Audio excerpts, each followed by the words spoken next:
আসসালামু আলাইকুম আমার প্রিয় আপু বোনেরা, সব কিরকম আছো?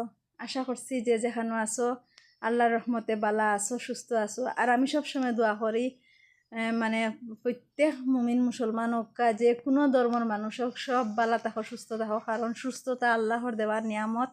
তো আমরা অসুস্থ হইলে বুঝতে পারি যে সুস্থতা কত বড় নিয়ামত। তো যার কারণে আমি সব সময় দোয়া করি আল্লাহ সবরে হেফাজতে রাখতা। আর দেশের পরিস্থিতি তো খুব বেশি খারাপ, যার কারণে আল্লাহ আমরা সবরে মায়া করতা।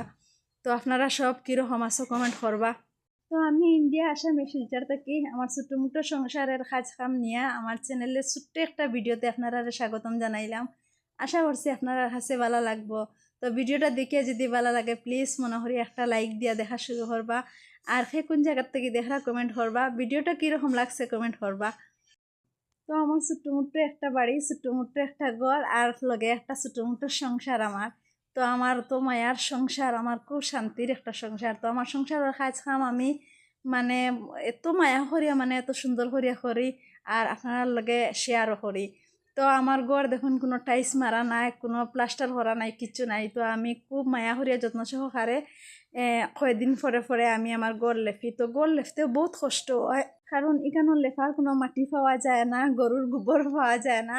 বেজান মানে 6-7 বাড়ি দূরই গিয়ে এক বাড়ির থেকে গোবর আনতে লাগে। আর মাটি তো নাইও বলতে। তো আর আপনারা তো দেখাই আমি আমার বাড়ির মাটি একদম বালা মাটি না। তো এক সাইডে দিয়া, গরুর এক সাইডে দিয়া মাত্র 2 গাড়ি বালা মাটি ফেলা নিয়েছিল। তার থেকে মানে মেঘর জড়িয়ে বেজান মাটি গেছে গিয়া।